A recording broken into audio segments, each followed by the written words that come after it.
날마다 우리를 더욱더 그의 곁으로 가깝게 인도하시는 하나님께 모든 영광을 올려드립니다. 귀한 찬양 감사드립니다. 이제 오늘 우리에게 주시는 하나님의 말씀을 봉독하도록 하겠습니다. 오늘 주시는 말씀은 사도행전 1장 6절에서 14절까지의 말씀이 되겠습니다. 사도행전 1장 6절에서 14절까지의 말씀입니다. 다 찾으셨으면 저와 여러분이 한 절씩 말씀을 교독하도록 하시겠습니다. 그들이 모였을 때에 예수께서 여쭈어 이르되 주께서 이스라엘 나라를 회복하심이 이때니이까 하니 이르시되 때와 시기는 아버지께서 자기의 권한에 두셨으니 너희가 알 바 아니요 오직 성령이 너희에게 임하시면 너희가 권능을 받고 예루살렘과 온 유대와 사마리아와 땅끝까지 이르러 내 증인이 되리라 하시니라. 이 말씀을 마치시고 그들이 보는 데 올려져 가시니 구름이 그를 가리어 보이지 않게 하더라. 올라가실 때에 제자들이 자세히 하늘을 쳐다보고 있는데 흰옷 입은 두 사람이 그들 곁에 서서 이르되 갈릴리 사람들아 어찌하여 서서 하늘을 쳐다보느냐.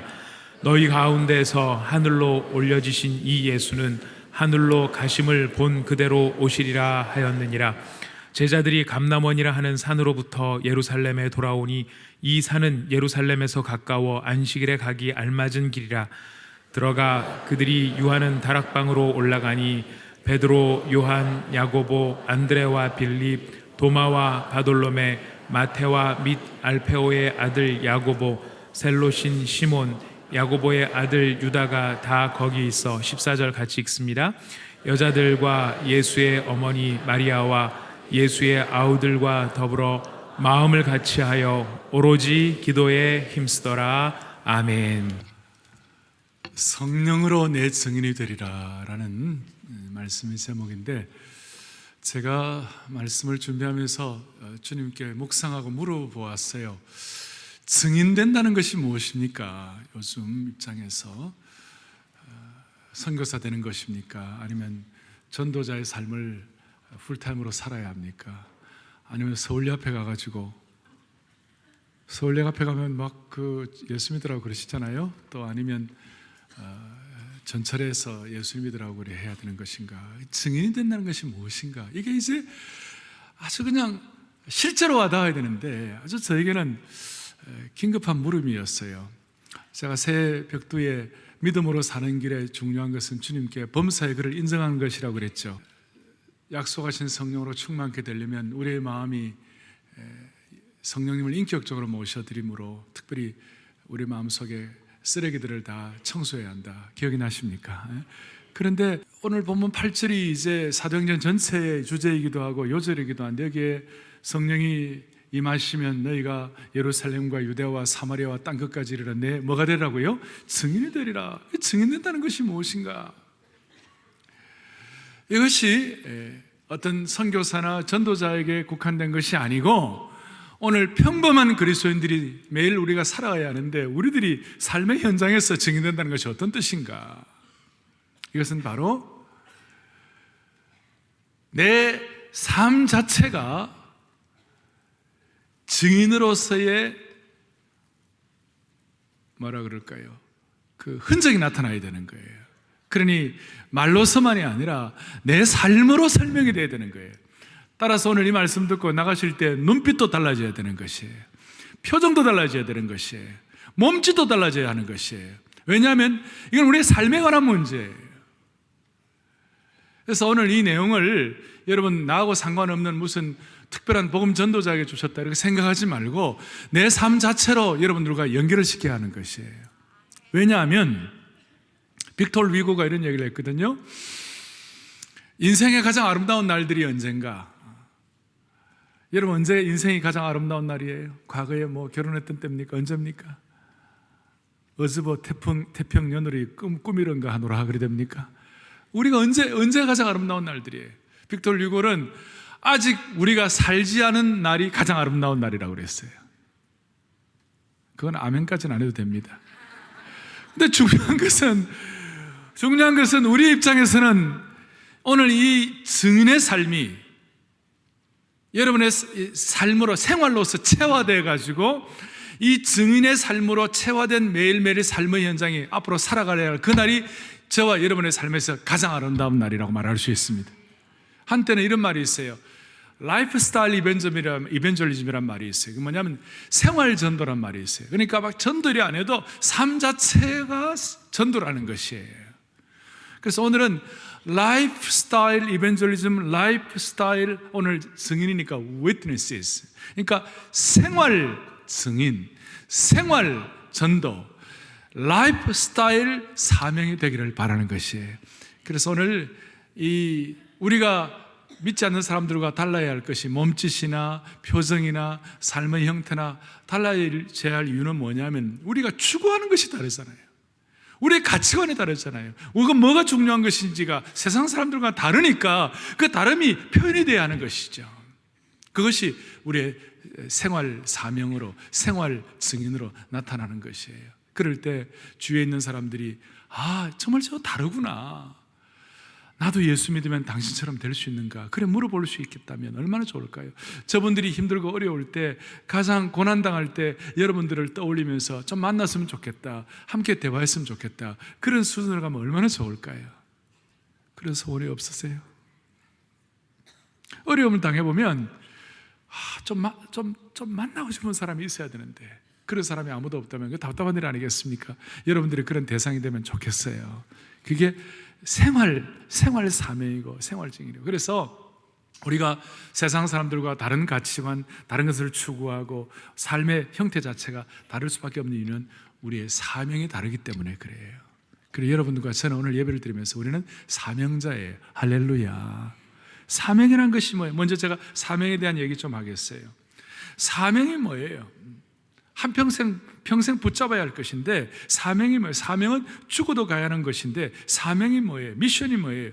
그것은 바로 내가 왜 이 땅에 존재하는가, 거기에 대한 답이 사명이에요. 사명은 내가 존재하는 이유이자 의무라고 말할 수 있어요. 우리가 살아야 할 이유가 사명이에요. 우리가 살아야 할 방향이 사명이에요. 그러니까 살아가야 할 이유가 없다면 우리가 더 이상 살 필요가 없는 것이죠. 따라서 제가 그래 강조하는 것, 사명이 목숨보다 중요하다. 우리가 살아갈 이유예요. 사명이 목숨보다 중요하다는 걸 준비하면서 어떤 탈북하신 분이 예수님을 믿었어요. 예수님을 믿고 이 복음에 관해서 예수님에 대해서 너무 감격스럽게 느껴지니까 자기가 탈북했다가 다시 북으로 돌아간 탈북 선교사가 있어요. 나는 죽어도 좋습니다라는 책에 나오는데, 이 책은 탈북했다가 예수님을 믿고 복음 전하러 간 북한 동포의 얘기가 나와 있습니다. 살기 위하여 북한을 탈출해서 나왔는데 이제는 복음의 빚진 마음 때문에 다시 생명을 주러 증인의 사명을 감당하러 북한에 들어간다는 것입니다.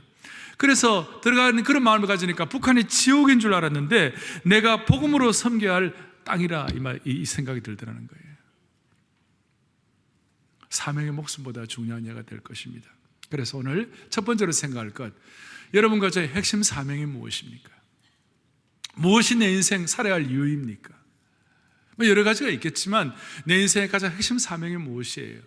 오늘 6절에 이렇게 나와 있습니다. 그들이 모였을 때 예수께 여쭈어 이르되 주께서 이스라엘 나라를 회복하심이 이때니까 물었어요. 지난 주일에 이어서 7절에 이르시되 때와 시기는 아버지께서 자기의 권 안에 두셨으니 이는 너희가 알 바가 아니다 그랬어요. 예수님의 응답을 보니까 이 제자들이 질문을 조금 잘못한 것 같아요.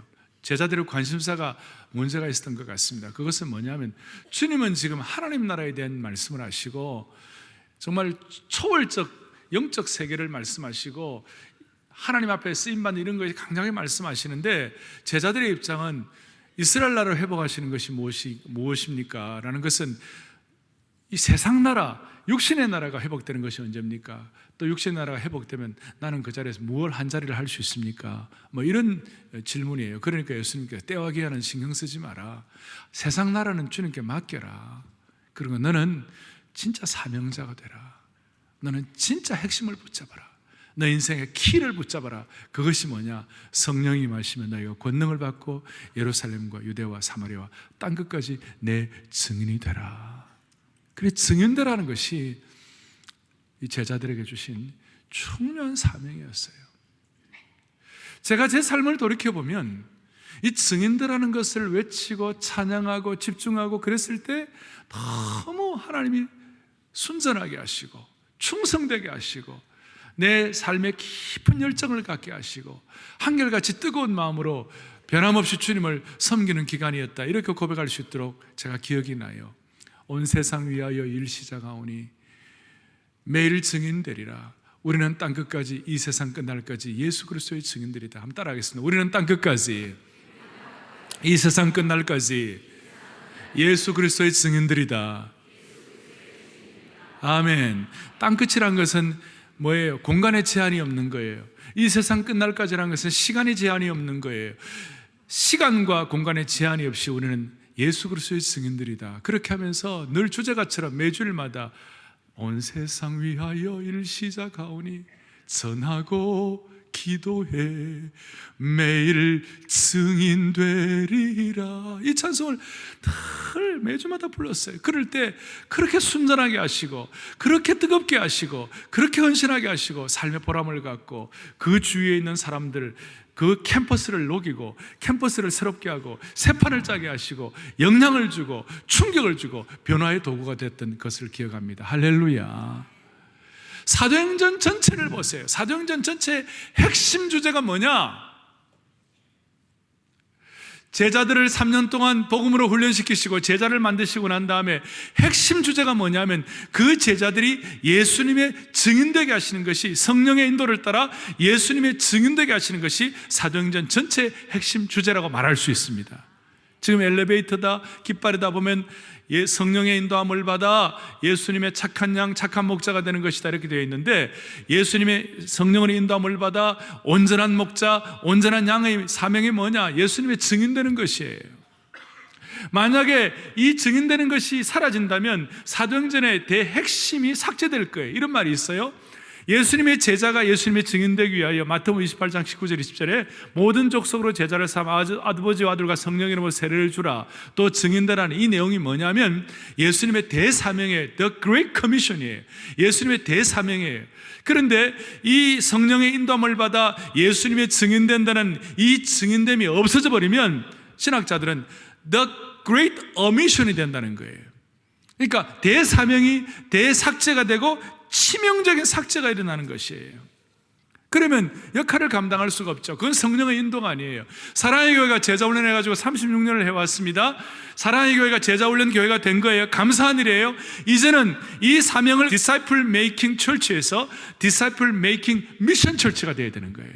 Disciple Making Mission Church라는 것은 Disciple Making 제자훈련 선교교회가 된다, 그런 말도 있지만 제자훈련 사명교회가 되는 것이에요.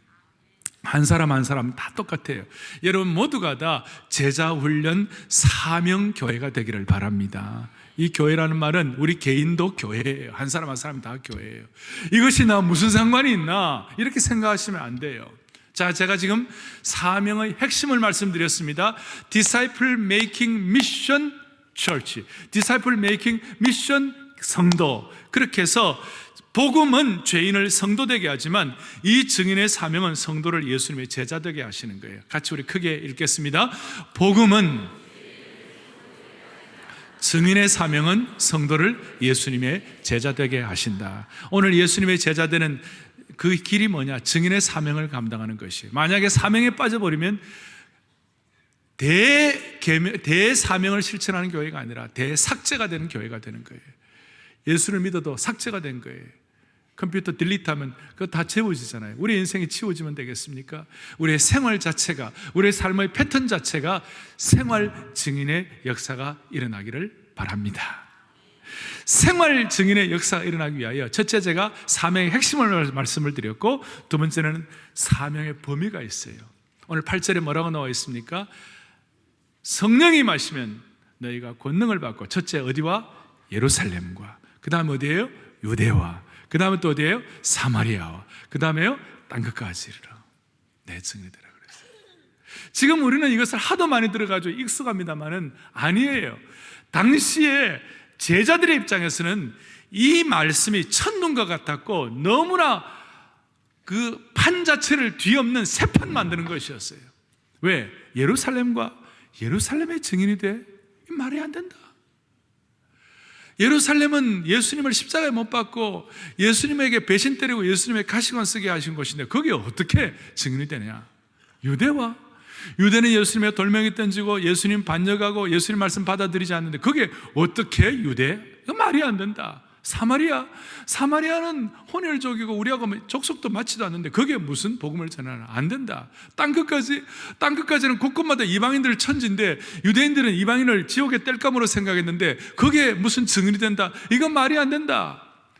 그 당시에 제자들의 입장에서 볼 때는 거의 혁명적인 발상이었고 거의 금기를 깨는 것이었어요. 소위 그들이 갖고 있는 가치관과 사회관을 뒤집는 것이었어요. 예를 들어서 예루살렘은 종교적 선입관을 뛰어넘는 것이었습니다. 수천 년간의 유대교의 중심에서 새 역사가 일어날 수가 있겠는가? 그렇게 물을 만한 것이죠. 또 그 당시에 유대는 사회적 선입관을 뛰어넘은 것이었어요. 로마 식민지 밑에서 과연 교회가 뿌리내릴 수 있을 것인가? 그 당시에 사마리아는 민족적 선입관을 뛰어넘는 것이었어요. 천대받는 민족, 인종적 차별을 극복할 수 있겠는가? 우리 같으면 과연 한국 사람이 뭐 할 수 있겠는가? 그런데 복음이 들어가니까 1907년도에 복음을 들어가고 평양에 참 부흥이 일어나고 이랬을 때 1910년도에 지금부터 105년 전에 에딘버러 선교 대회가 열렸습니다. 그때 사무엘 마펜 목사님이 거기 가서 우리 한국 선교사로, 조선 선교사로서 간증을 했어요. 조선이라는 나라는 경제적으로는 희망이 없습니다. 술 마시고 화투 치고 그 다음에 뭐 희망이 없습니다. 정치적으로는 더 희망이 없습니다. 중국과 일본과 러시아에 눌려가지고 희망이 없습니다.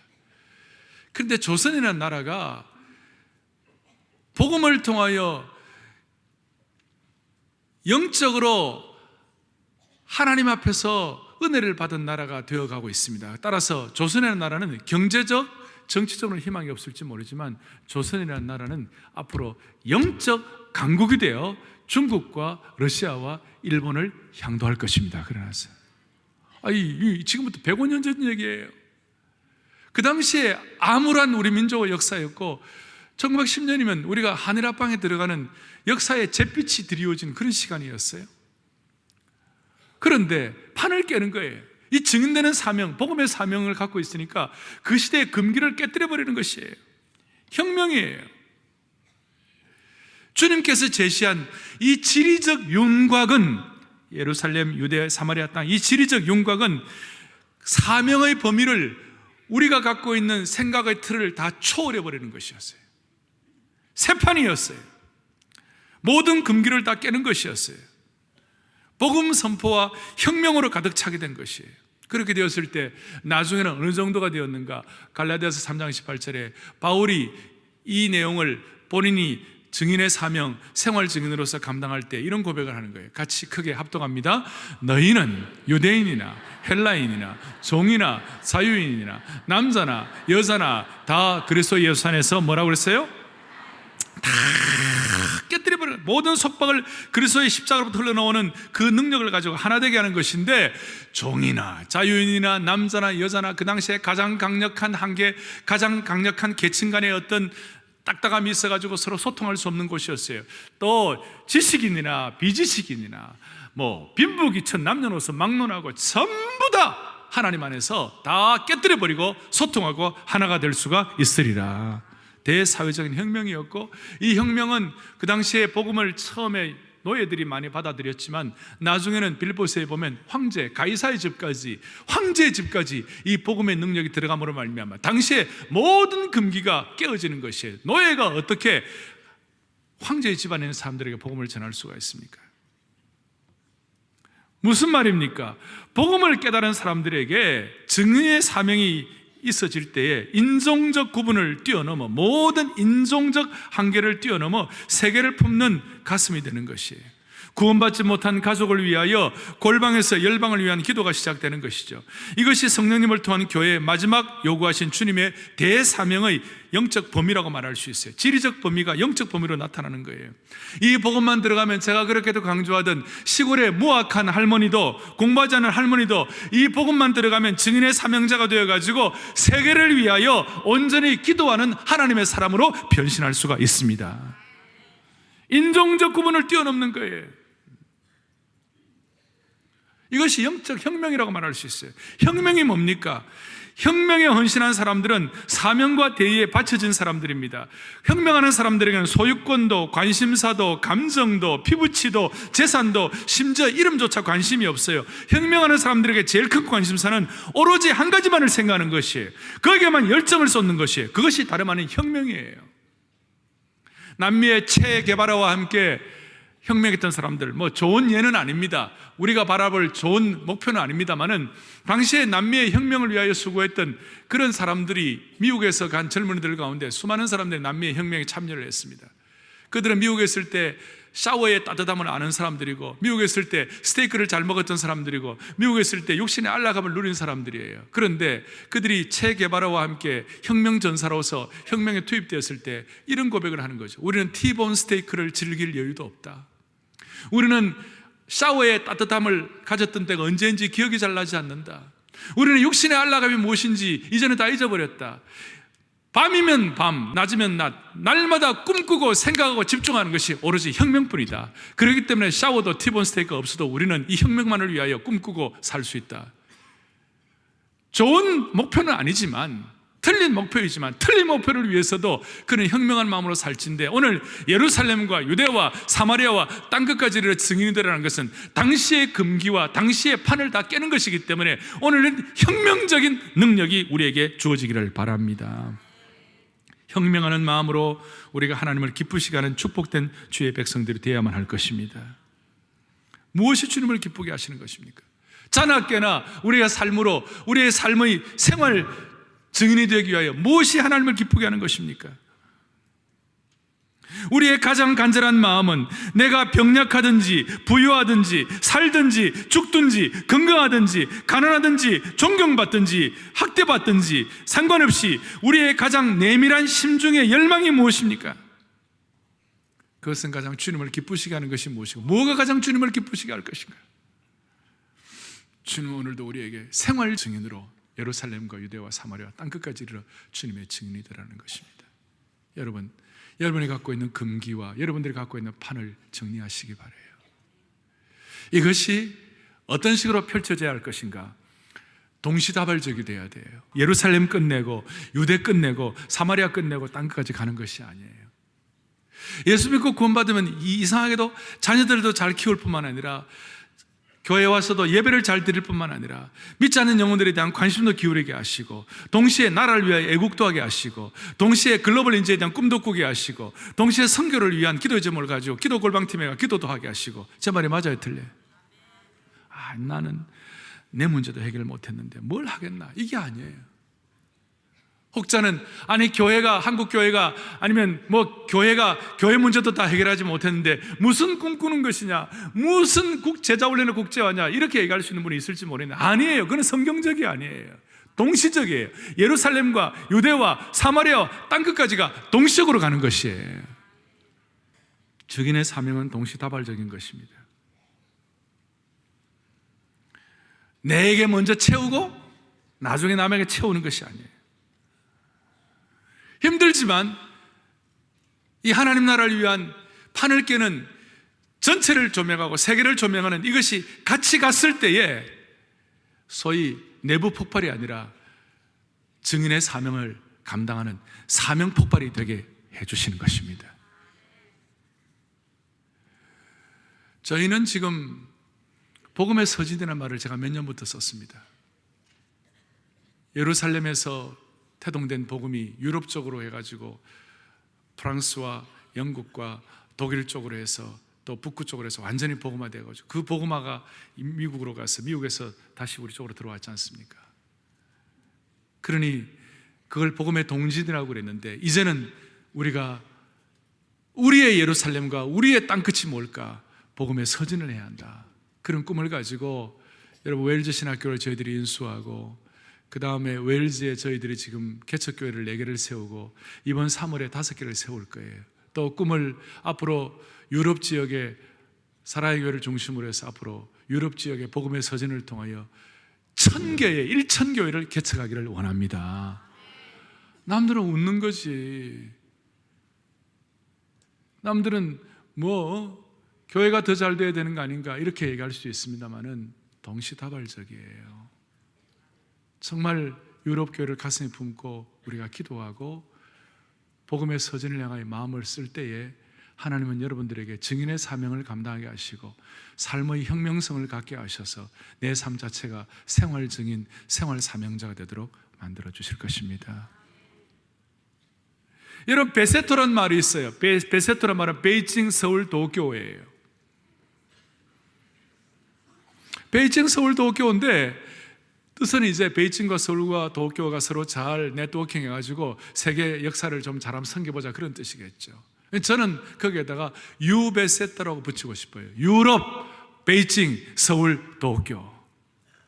이 영적 그라운드 제로인 유럽을 우리가 품고 앞으로 참 실질적으로 유럽을 위하여 쓰임받는 그런 교회 개인 되기를 바랍니다. 유럽은 현대 문명의 진원지잖아요. 그런데 유럽 사회에 영적 쇠퇴가 일어났어요. 영적 공백 상태가 일어났어요. 소위 스피리추얼 베큐um 현상이 일어났어요.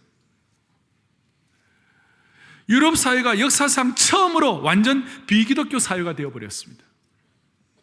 절대적 진리가 부재하게 되었습니다. 이럴 때 사랑의 교회가 유베세터의 심정을 가지고 제가 지금 하나의 라이프 스타일을 말씀을 드리는 거예요. 복음의 서진을 위하여 같이 기도하고 같이 마음을 쓸 때 하나님께서는 우리의 삶 자체도 믿지 않는 사람들이 나도 예수 믿으면 당신처럼 될 수 있냐 물어볼 정도의 평안한 은혜를 베풀어 주실 것입니다. 그리고 이 예배당도 마찬가지입니다. 이 예배당도 강남 예배당에서 이 예배당으로 우리로 하여금 새 예배당을 짓게 하신 이유가 무엇입니까?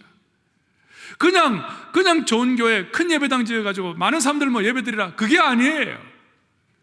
여기서 다시 한번 증인의 사명의 범위, 그것을 다시 한번 확보하라는 것이에요. 세계화를 가지고 제자훈련의 국제화를 가지고 유베세터, 유럽과 베이징과 서울과 도쿄에 대한 꿈을 가지고 여러분들이 같이 마음을 다하여 집중할 때 생활 증인, 생활 사명자가 될 줄로 믿습니다. 글로벌 교회, 그래서 사랑의 교회 이 장소에서 앞으로 우리가 기도할 것은 글로벌 바이블 벨트를 형성하게 하여 주십시오. 바이블 벨트라는 것은 하나님을 하나님들에게 복음적 신앙을 가지고 연계하는 그런 도시들을 미국에서는 바이블, 텍사스를 중심으로 바이블 벨트라고 그러죠. 그런데 우리는 앞으로 유럽, 베이징, 서울, 도쿄 사랑의 교회 하나님께서 우리가 함께한 주의 백성들의 기도 때문에 그 기도의 능력으로 글로벌 바이블 벨트가 형성되기를 바랍니다. 이것이 사명의 범위입니다. 세 번째로는 사명의 능력입니다. 그럼 이것을 어떻게 실천합니까? 그냥 우리 힘으로 하라는 것입니까? 아닙니다. 우리는 부족해. 우리는 할 수가 없어요. 그런데 오직 성령이 너희에게 임하시면 그랬어요. 성령이 우리를 부어주시는 것이에요. 그냥 한 번 임하는 것이 아니에요. 성령께서 우리를 붙잡아 주시는 것이에요. 그래서 내가 능력이 있느냐 없느냐가 중요한 것이 아니라 성령께서 나에게 능력과 기름 부분을 부어주시냐 안 부어주시냐, 그것이 더 중요한 것이에요. 여러분과 저는 셰익스피어처럼 그런 천재적인 희곡을 쓸 수가 없어요. 우리의 능력은 안 돼요. 하지만 셰익스피어의 천재성이 우리 속에 들어오면 그 천재성이 들어오면 우리가 그런 희곡을 쓸 수가 있는 것이에요. 마찬가지예요. 하나님께서 우리에게 주신 것이 뭐예요? 성령께서 우리에게 예수의 영으로 우리 속에 함께 계실 때 우리는 이런 권능의 능력을 받아 누리면서 살아갈 수가 있는 것입니다. 여기에서 권능을 주신다는 말은 그냥 단순한 능력이 아니에요. 앞에 보니까 사도행전 예수 그리스도의 증인되게 하시는 권능은 사도행전 4장에 보면 대적들을 말씀으로 굴복시킬 수 있는 능력을 하나님이 허락해 주시는 것입니다. 사도행전 5장과 16장을 볼 때 표적과 기사를 행하여 치유하여 주시는 치유의 능력을 주신다는 것입니다. 4장과 13장을 볼 때 제자의 길을 가능하게 하는 원동력을 주시고 9장을 볼 때 하나님께서 피로 세우신 교회를 목양하게 하시는 능력인 것입니다. 한마디로 증인의 사명을 잘 감당할 때 주시는 능력이라고 말할 수가 있습니다. 이것을 앞에 놓고 우리 이런 좀 고민을 해봐야 돼요. 증인의 사명을 잘 감당할 때 예수의 영이 우리에게 함께 임해가지고 기름 부음을 주신다. 이 명제가 우리에게 주어지기 위해서 우리가 좀 반성을 하고 고민을 해야 돼요. 그것이 뭐냐? 여러분, 날마다 내 생각하고 날마다 내 취미하고 날마다 내 가정, 내 자식, 내 일, 내 삶, 내 것, 내 가족, 내 자신만을 위해서 날마다 고민하고 묵상하고 내 취미 생활과 내 삶의 안전만을 날마다 고민하는데 성령의 기름 부음을 받아라. 여러분, 그거 되겠어요? 날마다 내 것만 갖고 내 것만 갖고 하는데 거기에 꼭 성령의 기름 부음을 주셔야 할 이유가 있겠어요? 그러니 성령의 인격적인 성령께서 우리를 존중하시고 우리를 따뜻하게 대하시고 우리가 그분을 환영하고 하는데 날마다 내 것, 내 취미생활, 내 심지어 내 공동체 내 것만 날마다 따지는데 거기에 왜 성령의 기름 부음이 있어야 하겠느냐 이 말이에요. 그건 아니잖아요. 우리가 주님 이 판을 깨뜨기를 원합니다. 우리가 새 차원으로 올라가기를 원합니다. 초용합 시대의 영적인 5차원의 사역을 감당하기를 원합니다. 하나님 아버지, 우리는 부족하지만, 우리는 모자라지만 하나님이 주시는 그 은혜를 가지고 그야말로 유베세토의 제자훈련의 국제화에 쓰임받기를 간절히 바랍니다. 그런 마음의 소원을 가지고 조금이라도 순수하게, 조금이라도 집중해가, 조금이라도 순절하게 주님 앞에 마음을 모을 때 성령의 기름 부음을 허락해 주신다 이거예요. 이해가 되십니까? 날마다 내 것만이 아니에요. 그 내용을 그 다음 9절부터 우리에게 좀 더 깨닫게 해주시는데요, 이렇게 말씀하시고 9절에 이 말씀을 마치시고 그들이 보는데 올려가시니 구름이 그를 가리어 보이지 않게 되더라. 소위 중력의 법칙을 뚫고 중력을 뚫고 올라가신 거예요. 올라가시니까 10절과 11절에 올라가실 때 제자들이 자세히 하늘을 쳐다보고 있는데 흰옷 입은 두 사람이 그들 곁에 서서 이르시되 갈릴리 사람들아 어찌하여 서서 하늘을 쳐다보느냐, 너희 가운데서 하늘로 올려오신 이 예수님은 하늘로 가심을 본 그대로 오시리라. 구름이, 영광의 구름이 주님을 감쌌어요. 주님이 중력을 뚫고 올라가시는 거예요. 올라가시면서 주님이 뭐라고 하시는가? 너희들아 내가 다시 오겠다 그거예요. 거기서 주님의 사랑을 절감할 수 있는 거예요. 제자들의 입장에서는 그렇구나, 주님 우리를 영원히 떠나시는 것이 아니구나, 주님이 우리와 다시 오시겠다 하는 것은 그 자녀를 사랑하시는 부모의 어떤 따뜻한 사랑과 격려와 애정이 그대로 묻어있는 그런 내용이라고 말할 수 있어요. 이 영광의 구름 기둥이 뭡니까? 예수님께서 변화산상에서 변화되실 때 그때 구름 기둥의 셔키나 영광이 충만한 것과 비슷하죠. 이 영광의 구름 기둥이 무엇입니까? 과거에 모세 성막에서 영광의 구름 기둥을 빽빽했던 그때와 함께 이 영광의 구름 기둥이 뭐예요? 에스겔의 환상 중에 구름 위에 무지개처럼 그렇게 임하시는 그 놀라운 구름 기둥이라고 말할 수 있어요. 그 놀라운 그 영광의 구름 기둥과 기름 부으심과 빽빽한 능력을 가지고 주님이 사랑이 표현되는데 내가 다시 온다, 내가 다시 너희들을 사랑한다, 내가 너희들을 끝까지 사랑한다 하는 그것이 주님의 그 심정에 표현되어 있는 것이에요. 오늘 이 주님의 사랑을 여러분 다시 한번 계속해서 풍성하게 확인했으면 좋겠습니다. 오늘 예배당 나가면서 그냥 좀 춥네, 뒷덜미가 차갑네 이렇게 생각하시면 안 돼요. 여러분들의 목 뒷덜미를 주님이 꽉 안으시고 주님이 뽀뽀해 주시고 주님이 안아주시고 주님께서 야 내가 너를 사랑한다, 내가 너를 너무너무 사랑한다, 너가 내 자녀이기 때문에 나는 너무너무 기쁘다 하는 그 주님의 그 호흡 소리를 여러분들 들을 수 있을 정도로 실감을 하셔야 되는 거예요. 성령의 기름 부음이 무엇입니까? 성령이 오시면 2장에 보면 불의 해같이 갈라지고 다른 방언으로 말하기 시작하고 하는 대단한 일도 일어나지만 더 중요한 것은 성령의 기름, 오늘 그게 신유연사도 일어날 수 있고 대단한 일이 일어나지만 그건 특별한 하나님의 역사와 사역 때문에 하나님이 허락해 주시는 것이고, 평범한 저와 여러분들, 평범한 그리스도인들이 성령의 인도하심, 성령의 기름 부으심, 성령의 역사하심, 성령의 충만하심을 뭐로 확인할 수 있는 것이에요? 어느 날 D.L. 모디는 길을 가다가 갑자기 주님께서 야 너는 내 자녀야, 너는 내 아들이야, 내가 너를 참으로 사랑한단다, 너는 내 모든 애정과 내 모든 기쁨과 내 모든 사랑을 집중적으로 부어주는 것이 너야, 너는 이 사랑의 대상자야 하는 그것이 막 D.L. 모디에게 일어날 때 너무너무 감격스럽게 느껴지고 그 사랑이 너무 진하고 그 사랑이 폭발적으로 느껴질 때 D.L. 모디가 하나님 너무할 그 사랑 너무 귀하니까 하나님 이제는 더 이상 안 하셔도 내가 막 감격이 될 정도로 기가 막힐 사랑의 은혜를 감사합니다. 너무할 할 정도로. 오늘 여러분들이 이 자리를 떠나가면서 이 주님의 호흡과 주님의 입김과 주님의 사랑의 애정과 주님의 사랑의 선포의 대상이 될 줄로 믿으시고 그거 확인할 때 그때 표정이 달라지는 것이에요. 눈빛이 달라지는 것이에요. 몸짓이 새로워지는 것이에요. 그게 생활 증인, 생활 사명자로 하나님께서 만들어주시는 것이에요. 그 성령의 인도하심, 성령이 임하심이라는 말을 뭐 이렇게 대단한 특별한 것이라고만 생각하지 말고 오늘 여러분들 자연스럽게 평범한 그리스도인들이 오늘 주님이 우리를 뜨겁게 사랑하신다, 나는 주님의 절대적인 사랑의 대상자이다, 마치 사랑할 자가 나밖에 없는 것처럼 주님이 지금 육박 접근해 오신다, 이렇게 믿으시기 바라시죠. 너무 제가 막 마음이 벅차오르니까 말도 잘 안 나옵니다. 저는 한국에서도 신학교를 했습니다만은 제가 미국에서 이 조직신학이라는 중요한 신학적인 용어는 미국에서 제가 영어로 많이 배웠어요. 성령에 대해서 얘기할 때 성령의 세 가지 단계가 있어요. 첫 번째는 뭐가 있느냐, 영단번에 once and for all, 영단번에 우리가 예수님을 믿게 된 것이에요. 근데 그걸로 끝나는 것이 아니에요. 두 번째가 중요해요. 반복적으로 받아야 돼요. again and again이에요. 반복적으로 받는 거예요. 근데 반복적으로 받는 요것만 끝나는 것이 아니에요. 세 번째가 중요한 거예요. 더욱더 흘러넘치게 more and more이에요. 오늘 내가 어느 수준에 와 있는지, once and for all, 영단번에 그 순으로 끝나 있는지, 아니면 again and again 정도인지, 아니면 그 위에 more and more인지, 이걸 폭발적으로 받은 사람들이 있어요.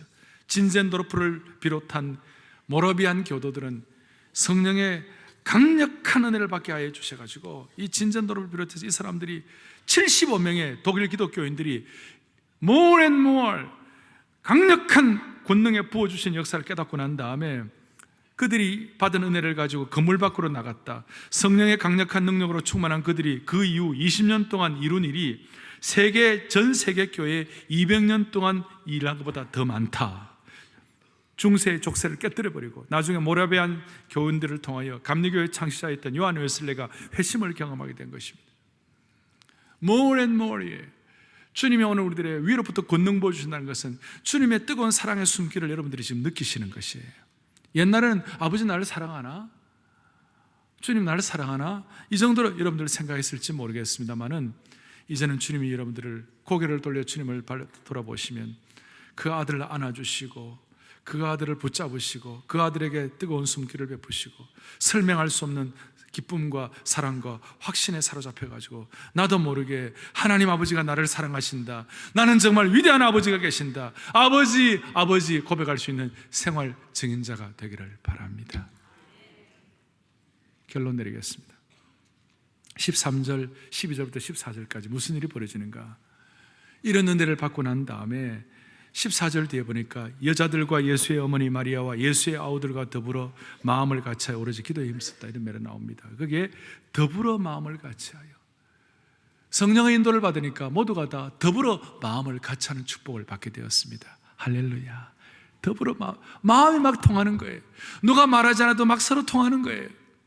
그런데 실제 지금 상황 자체는 더불어 마음을 같이 할 상황은 아니었어요. 왜냐하면 서로 비난하고 서로 비판하고 서로 공격하기에 딱 맞는 상황이죠. 베드로 보고 그대는 수석 사도가 되어가지고 예수님을 3번이나 부인하다니 말도 안 된다. 앞에 있는 11 제자들 이름 다 나와 있잖아요. 서로 비난할 수 있어요. 그럼 베드로는 아니 내가 뭐 하고 싶어서 했나? 요한 네가 나를 대제사장 뜰로 인도했기 때문에 너 때문이야.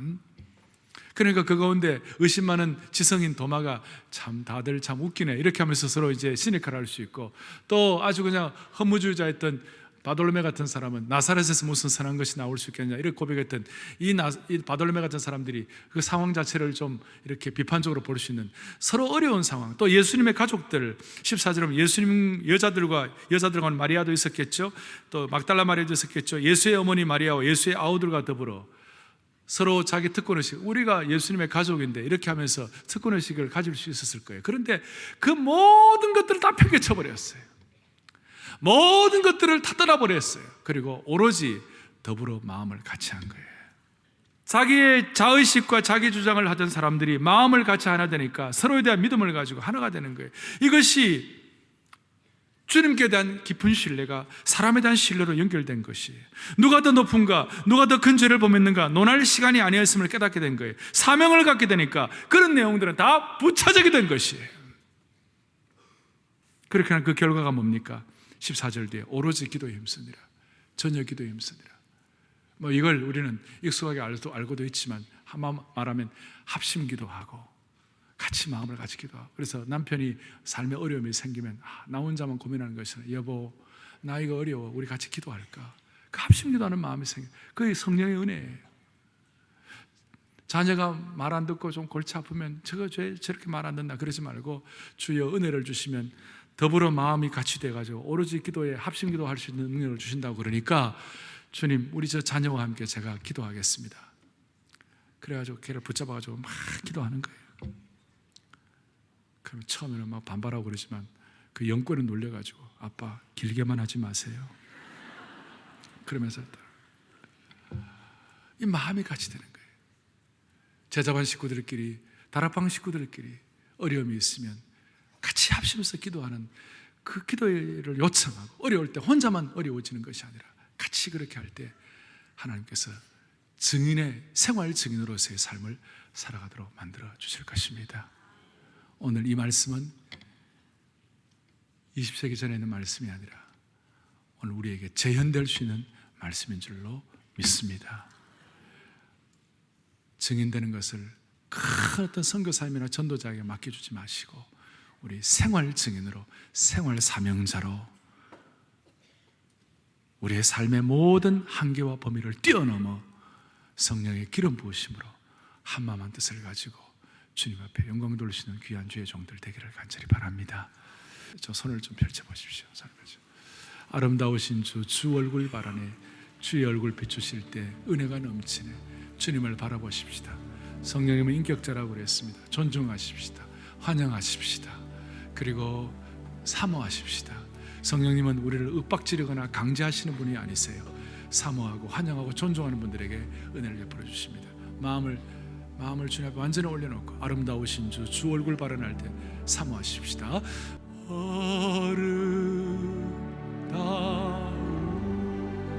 아름다우신 주 얼굴 발언 주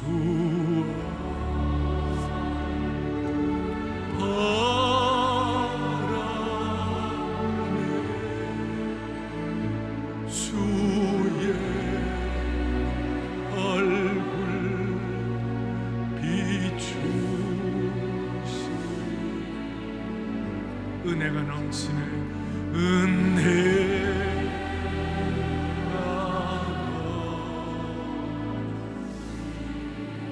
은혜가 넘치네.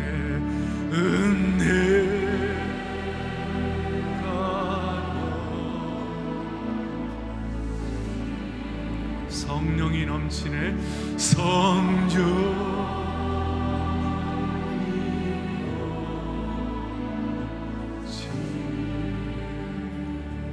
자매들만 성령이 넘치네.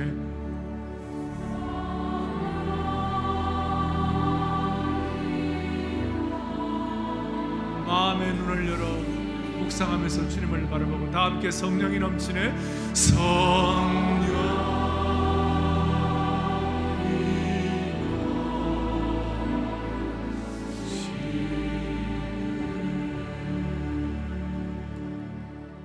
살아계신 하나님 아버지, 우리 모두가 다 생활 증인자가 되게 하여 주셔서 가장 아름다운 날들을 기대하는 귀한 주의 백성들을 삼아 주시옵소서. 성령의 역사를 영단번에 한 번으로 끝나지 말게 하시고 반복해서 은혜 받게 하시고 아니 넘치도록 받게 하여 주시옵소서. 예수님의 이름으로 감사하며 기도 올리옵나이다. 아멘. 온 세상 위하여 나 복음 전하리. 만 백성 모두 나와서 주 말씀 들어라. 죄 중에 빠져서 헤매는 자들아, 주님의 음성 곧 듣고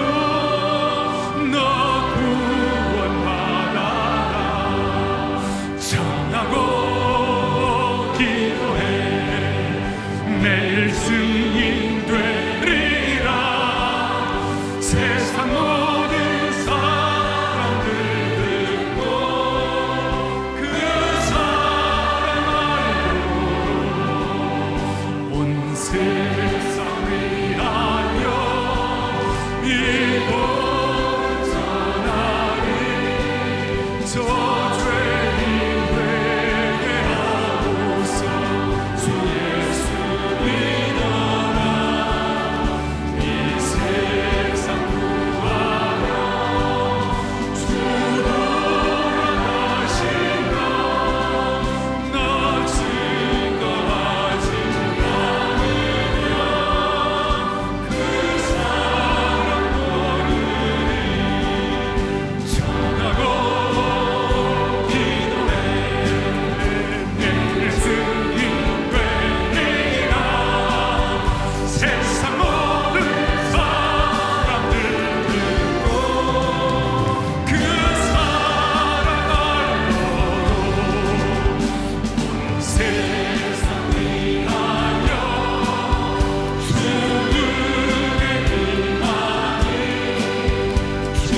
지난 11일 사랑의 교회 주일 예배에서 사도행전 강해 설교가 시작됐습니다.